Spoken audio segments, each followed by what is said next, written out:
हरे कृष्णा। होली की बधाई।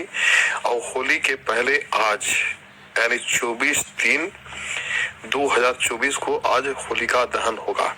आइए उसी के बारे में कुछ चर्चा करते हैं। प्राचीन पर्वों की यही सुंदरता है कि इनके पीछे छुपे पौराणिक राज हमें आकर्षित करते हैं। आइए जाने होलिका दहन का अभिप्राय और इतिहास।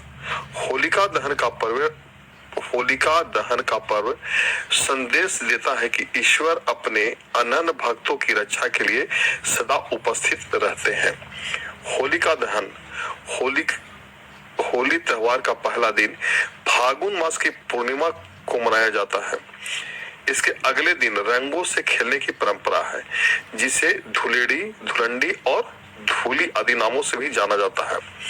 होली बुराई पर अच्छाई के बीच के उपलक्ष्य में मनाई जाती है। होलिका दहन, जिसे छोटी होली भी कहते हैं, कि अगले दिन पूर्ण हर्षोल्लास के साथ रंग खेलने का विधान है और अबीर, गुलाल आदि एक दूसरे को लगाकर व गले मिलकर इस पर्व को मनाया जाता है। भारत में मनाए जाने वाले सबसे शानदार त्योहारों में से एक होली है। दिवाली की तरह ही इस त्योहार को भी अच्छाई की बुराई पर जीत का त्योहार माना जाता है। हिंदुओं के लिए होली का पौराणिक महत्व भी है। इस त्योहार को लेकर सबसे प्रचलित कहानी है प्रहलाद, होलिका और हिरण्यकश्यप की कहानी। लेकिन होली की केवल यही नहीं बल्कि और भी कई कहानियां प्रचलित है। वैष्णव परंपरा में होली को होलिका प्रहलाद की कहानी को प्रतीकात्मक सूत्र मानते हैं। होलिका दहन के शास्त्रों के अनुसार नियम फागुन शुक्ल अष्टमी से फागुन पूर्णिमा तक होलाष्टक माना जाता है, जिसे शुभ कार्य वर्जित रहते हैं। पूर्णिमा के दिन होलिका दहन किया जाता है। इसके मुख्य 2 नियम ध्यान में रखने चाहिए। पहला, उस दिन भ्रदा न हो। भ्रदा का दूसरा नाम विष्टि कारक भी है, जो कि 11 कारणों में से एक है। दूसरी, पूर्णिमा प्रदोष काल की व्यापनी होनी चाहिए। सरल शब्दों में कहे तो उस दिन सूर्यास्त के बाद 3 मुहूर्त में पूर्णिमा की तिथि होनी चाहिए। अब आइए होलिका दहन की पौराणिक कथा। पुराणों के अनुसार दानव राज हिरण्यकश्यप ने जब देखा कि उसका पुत्र प्रहलाद सिवाय भगवान विष्णु के किसी अन्य को नहीं भजता, तो वह क्रुद्ध हो उठा और अंततः उसे अपनी बहन होलिका को आदेश दिया कि वह प्रहलाद को गोद में लेकर अग्नि में बढ़ जाए, क्योंकि होलिका को वरदान प्राप्त था कि जिसे अग्नि नुकसान नहीं पहुंचा सकती थी। होलिका को वरदान प्राप्त था कि उसे अग्नि नुकसान नहीं पहुंचा सकती, किंतु हुआ इसके ठीक विपरीत। होलिका जलकर भस्म हो गई और भक्त प्रहलाद को कुछ भी नहीं हुआ। इसी घटना की याद में इस दिन होलिका दहन करने का विधान है। होली का पर्व संदेश देता है कि इसी प्रकार ईश्वर अपने अनंत भक्तों की रक्षा के लिए सदा उपस्थित रहते हैं। होली की केवल यही नहीं बल्कि और भी कहानियां प्रचलित हैं। कामदेव को किया था भस्म। होली की एक कहानी कामदेव की भी है। पार्वती शिव से विवाह करना चाहती थी, लेकिन तपस्या में लीन शिव का ध्यान उनकी तरफ गया ही नहीं। ऐसे में प्यार के देवता कामदेव आगे आए और उन्हें शिव पर पुष्प बाण चला दिया। तपस्या भंग होने से शिव को इतना गुस्सा आया कि उन्होंने अपनी तीसरी आंख खोल दी और उनके क्रोध की अग्नि में कामदेव भस्म हो गए।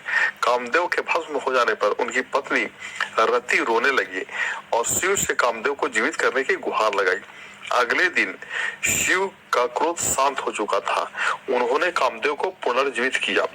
कामदेव के भस्म होने के दिन होलिका जलाई जाती है और उनके जीवित होने की खुशी में रंगों का त्योहार मनाया जाता है।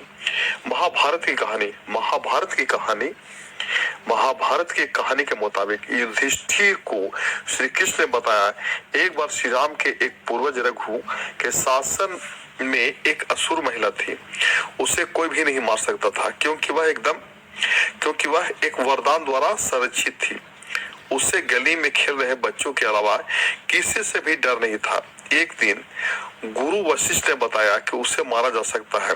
यदि बच्चे अपने हाथों में लकड़ी के छोटे टुकड़े लेकर शहर के बाहरी इलाके के पास चले जाए और सूखी घास के साथ उनका ढेर लगाकर जला दे, फिर उसके चारों ओर परिक्रमा दे, नृत्य करे, ताली बजाए, गाना गाए और नगाड़े बजाए, फिर ऐसा ही किया गया। इस दिन को एक उत्सव के रूप में मनाया गया जो बुराई पर एक मासूम दिल की जीत का प्रतीक है। श्री कृष्ण और पुतना की कहानी। भगवान श्री कृष्ण और पुतना की कहानी। होली का श्री कृष्ण से गहरा रिश्ता है। जहां इस त्योहार को राधा कृष्ण के प्रेम के प्रतीक के तौर पर देखा जाता है, वहीं पौराणिक कथा के अनुसार जब कंस को श्री कृष्ण के गोकुल में होने का पता चला तो उससे पुतना नामक राक्षसी को गोकुल में जन्म लेने वाले हर बच्चे को पाने के लिए भेजा। पुतना स्तनपान के बहाने शिशुओं को विषपान कराना था, लेकिन कृष्ण उसकी सच्चाई को समझ गए। उन्होंने दूध पान करते समय ही पुतना का वध कर दिया। कहा जाता है कि तभी से होली पर मनाने की मान्यता शुरू है। होलिका दहन का इतिहास विंध्य पर्वतों के निकट स्थित रामगढ़ में मिले एक ईसा से 300 वर्ष पुराने अभिलेख में भी इसका उल्लेख मिलता है। कुछ लोग मानते हैं कि इसी दिन भगवान श्री कृष्ण ने पुतना नामक राक्षसी का वध किया था। इसी खुशी में गोपियां ने उनके साथ